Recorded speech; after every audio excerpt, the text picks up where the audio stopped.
Resonansi Jiwa.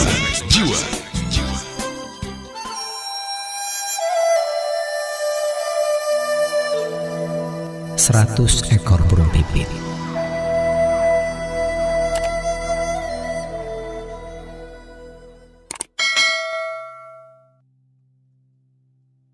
Hans hanya bisa duduk termenung di sebuah ruangan yang serba putih. Ia sedang menunggu istrinya menderita TBC, walaupun ia merasa bahwa tidak mudah untuk disembuhkan. Tetapi dia tetap menjaganya dengan lembut dan penuh kasih sayang. "Istriku, apakah kamu merasa lebih baik hari ini?" tanya Hans dengan penuh kasih sayang. "Terima kasih atas perhatianmu," istrinya berkata terengah-engah dengan mimik sangat kesakitan. Tidak tahan melihat penderitaan istrinya, Hans meminta dokter terbaik di kota itu untuk mengobati istrinya.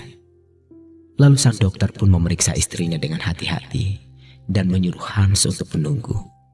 Setelah selesai, sang dokter kembali menemui Hans dan berkata, "Ada satu cara untuk mengobatinya, karena penyakit istri Anda memang cukup parah."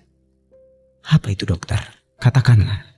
Saya akan lakukan apapun juga untuk kesembuhan istri saya." Hans langsung memotong pembicaraan dokter. "Ambil 100 kepala burung pipit dan buat mereka menjadi obat sesuai resep ini. Kemudian pada hari ketiga dan ketujuh, makan otak burung pipit tersebut. Itu adalah caranya. Ini merupakan rahasia turun-temurun dari nenek moyangku dan tidak pernah gagal. Tetapi ingat, kamu harus mempunyai 100 burung pipit. Kamu bahkan tidak boleh kekurangan satu pun juga," terang sang dokter. Mendengar hal itu, tanpa pikir panjang, Hans langsung pergi membeli 100 burung pipit. Saking banyaknya, burung-burung itu berdesakan dalam satu sangkar yang besar. Mereka mencicit dan berlompatan sangat memilukan, sebab tempatnya terlalu sempit bagi mereka untuk menikmati diri mereka sendiri. Bahkan, mungkin mereka tidak tahu kalau mereka akan dibunuh suatu saat nanti. Pemandangan seperti itu sontak membuat istrinya kaget dan berkata, "Apa yang kau lakukan pada burung-burung tersebut?" "Sayang, ini adalah resep spesial dokter. Kita akan membuat mereka menjadi obat dan kamu akan segera sembuh." Suaminya dengan gembira menjawab, "Tidak, saya tidak mau. Tolong jangan lakukan itu untuk saya. Kamu tidak boleh mengambil 100 nyawa untuk menyelamatkan satu nyawa saya. Saya lebih baik mati daripada membiarkan kamu membunuh semua burung pipit itu untukku." Mendengar pernyataan istrinya, Hans tidak tahu harus berbuat apa. "Hans, jika kamu benar-benar mencintai saya," istrinya melanjutkan, "lakukanlah sesuai permintaan saya. Buka sangkarnya dan lepaskan semua burung pipit itu pergi.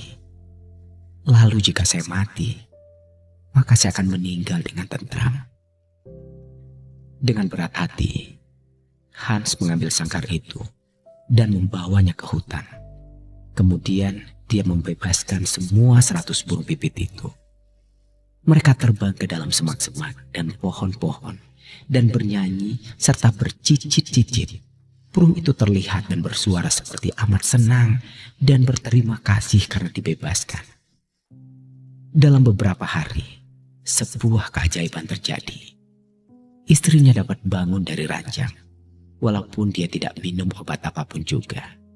Teman-teman dan saudara-saudaranya berdatangan untuk menyelamatinya, karena kesembuhannya yang cepat dan relatif singkat dari penyakit yang mengerikan itu. Semuanya sangat senang dan bahagia karena dia sembuh tapi tidak jadi membunuh.